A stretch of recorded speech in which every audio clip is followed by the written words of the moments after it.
idol, good morning. Ito na may naisip natin lulutuin natin itong galunggong. Gagawin natin prito mga idol. Yan ang lulutuin natin. So nakahanda na yung kamatis para sa sausawan ng mga idol, di ba? So ito nga ang kamatis na yan, nakahanda na yung mga idol sa ating ibukod mga idol. So titimplahan muna natin yung ating isda. So ilalagay muna natin dito yan yung ating sausawan, no? So ayan mga idol, titimplahin muna natin, lalagyan na muna natin asin yung ating galunggong para pag prito natin malasa na. Let's go mga idol, maglagay na tayo ng asin. So ito na nga yung asin mga idol, buburan natin ng asin yan para lumasa yung ating galunggong. So baliktarin natin yan mga idol.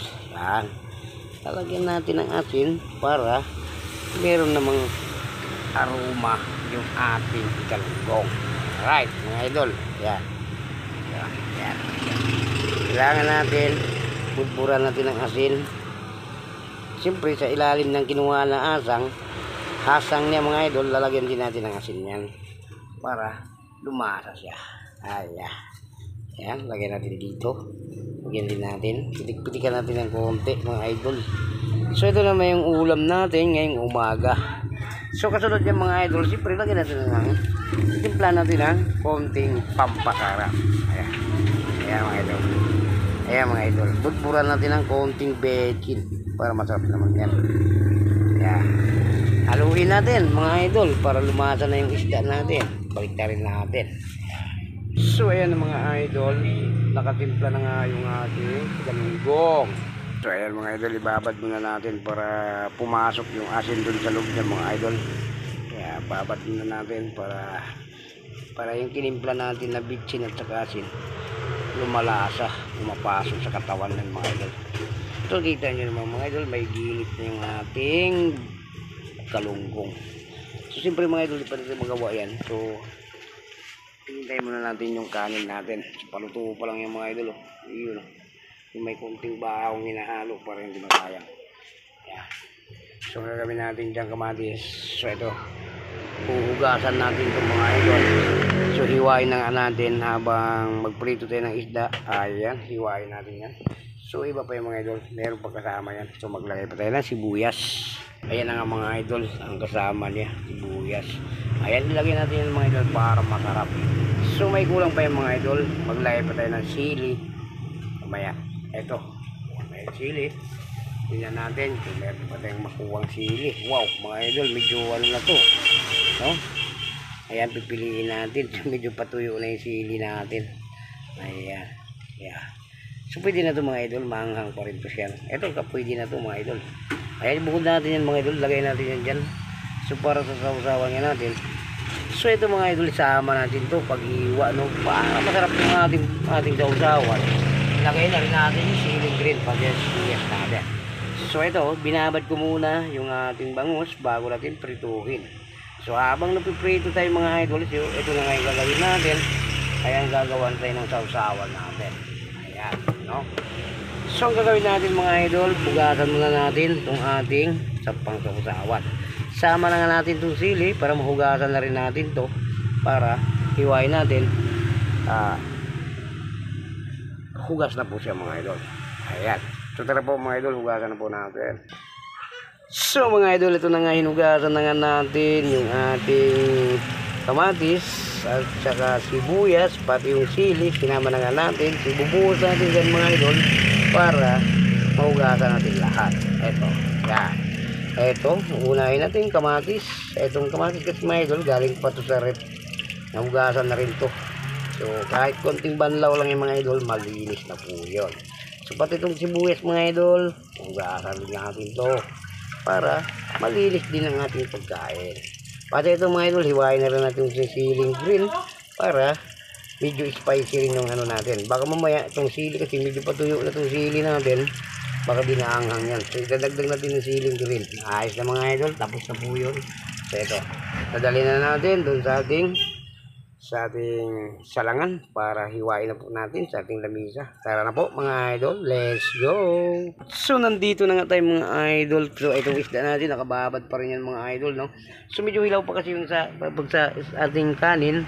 So ayan, patulutuin muna natin bago tayo magprito, no? So ito nakababad pa yan para pumasok yung asin to sa ilang katawan nila mga idol. So ito habang piprito tayo mga idol, dandahan natin hiwain to yung ating sausawan. Let's go mga idol, balatan muna natin yung sibuyas natin para naka-ready na tayo. Pagka natapos na natin yung sibuyas na yan mga idol, magprito na tayo. Let's go mga idol, gagawin ko muna itong sausawan natin. So medyo luto na nga itong kanin natin mga idol, lutong-luto na nga yan. So baba na natin mga idol, so kapalit natin dito. So magsalang muna tayo ng kawali para iprito na natin yung ating galunggong. So ayan ang mga idol, nakababa na yung kanin natin. At saka ito, ipapalit natin to mga idol para magprito na tayo. So palakasan na po natin yung apoy natin para magsubok na tayo magprito ng ating galunggong. So ito na po mga idol, binabad nga natin galunggong. So ito po, kanina yung sibuyas natin, hindi pa nakabalat. Pero ito mga idol, naka-ready na ngayon habang magprito tayo. So ito, dandahan natin hiwain yung ating sausawan. Alright, yan nga mga idol, naka-ready no. Yung dapat isama nga natin yan dyan para makita sa video natin na may halo na sibuyas at sili. Ayan na nga yung sili, napakaangang na yung mga idol. So itong galunggong natin, napakalalaki itong mga galunggong natin. So medyo nakababad yan sa ating panimpla. So ayan mga idol, habang nagpainit ng kawali. So ito, maglagay tayo ng mantika mga idol. So mga idol, ito na nga, mainit na yung kawali natin. So maglagay na tayo ng mantika. Dami-damihan natin ng mantika para hindi masunog yung ating isda, no? Ganyan magprito mga idol. Damihan natin ng mantika para hindi masunog yung ating isda. Ayan. Okay. Okay na yan mga idol. Ayan, painitin muna natin yung mantika. Babalik tayo. Ayan. Now, lagyan natin ng dalawa-dalawa para pangalawang salang natin mga idol. Pero kung may space pa mga idol, lalagyan din natin yan. Ayan. Pwede na siguro lagay na natin lahat po mga idol, no? Lagay na natin po natin lahat para isang salang lang. Alright, no? So medyo malaki itong kawali natin. Ayan, lagay na po natin lahat mga idol. Ayan, para isang salang lang ito mga idol. Ayan mga idol. Ayan, lagay na natin, no? So ngayon mga idol, nakasalang na yung ating galunggong na prito. So ang gagawin natin mga idol, gagawin na naman natin sa usawan natin para naka-ready na. Pag maluto yan mga idol, saan pang gagawin mga idol? Full struck na mga idol. Ayan o. So mga idol, nakasalang na nga yung ating galunggong. So ano pang gagawin mga idol? So maghihintay tayo na maluto yan. So gagawin natin, ito na naman sa usawan natin. So gagawin na natin mga idol, let's go. Tapos na rin natin yung ating sausawan. So ang susunod natin mga idol, balik na rin natin yung ating piniprito. So yan mga idol, lagyan natin ng tuyo yung ating sausawan. So asikasuhin muna natin yung ating piniprito, baka masunog.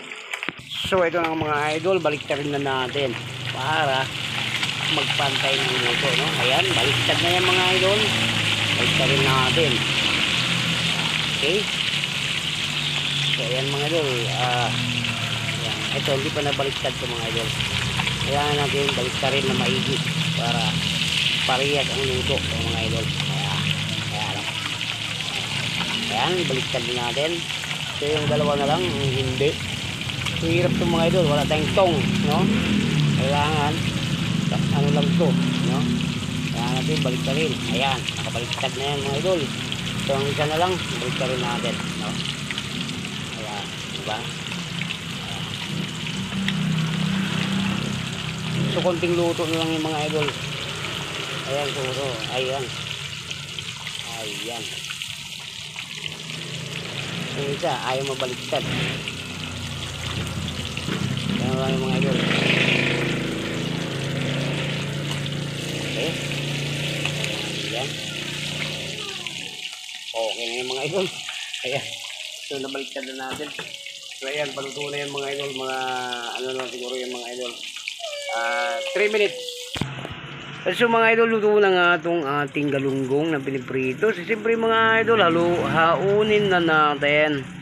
So ayan, patuluin muna natin yung mantika bago natin ilagay dito.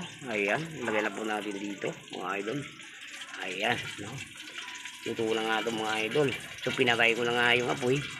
So medyo baka mamaya ma-over pa, matosta masyado. So pangit na rin yung isda na ma-tosta. Medyo wala nang lasa yan mga idol pag tostang-tosta, no? So ayan mga idol, andito na nga tayo. So tapos na nga natin hinaon, no? Ito, no? Kailangan natin, lagay muna natin dyan. So ito munang sausawan ang unahin natin. So maglagay tayo ng tuyo mga idol. Konti lang, ayos lang. Ayan, parang hindi siya aalat mga idol. Konti lang na tuyo. Ayan. Alright, no? Ayan ang mga mats mga idol. Prito at saka pritong galunggong. Alright, no? Ayan mga idol, haluin muna natin. So ito na nga mga idol, hinahalo na nga natin yung ating sausawan. Alright, napakasarap dito mga idol. Napakayami nito, diba mga idol? Ayan o, diba? So katabi niya ang galunggong mga idol, siyempre nakapagtatakam na nga.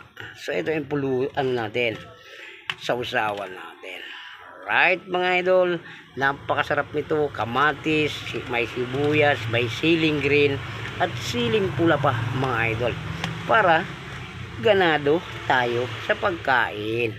Alright mga idol, so napakasarap nito mga idol. Mainit yung kanin, mainit yung ulam. So ito nga mga idol, yan ipakita ko po sa inyo. Bagong luto lang ito mga idol. Napakainit pa ng kanin natin, mainit ang isda natin, mainit din yung kanin. Napakasarap nito mga idol. So ayan nga mga idol, umuusok pa yung kanin. So yung isda mainit pa rin yan mga idol. At saka yung sausawan natin, umuusok sa sarap yan. Tapos ito, yung kanin, umuusok pa, napakainit. At saka itong isda, napakainit mga idol. So ito nga mga yung idol. So tapos na nga tayo nagluto. So nakahanda na nga ito. So ano pa? So tapos na yung finished product natin mga idol. Ito niluto nga natin yung prito at saka sausawan. Ito na nga yung kanin, naka-ready na mga idol. Ayan. Diba? Napakasarap mga idol. So hanggang dito lang ang video natin mga idol. Maraming salamat. God bless po sa lahat po ng nanonood sa aking video. Maraming salamat po sa inyo mga idol. Mag-ingat po kayo palagi mga idol. So ito na po yung kanin natin. Ayan o. Ayan. Hanggang dito lang ang video natin mga idol. Maraming salamat. God bless po. Mag-ingat po kayo palagi. Bye-bye na po sa inyo.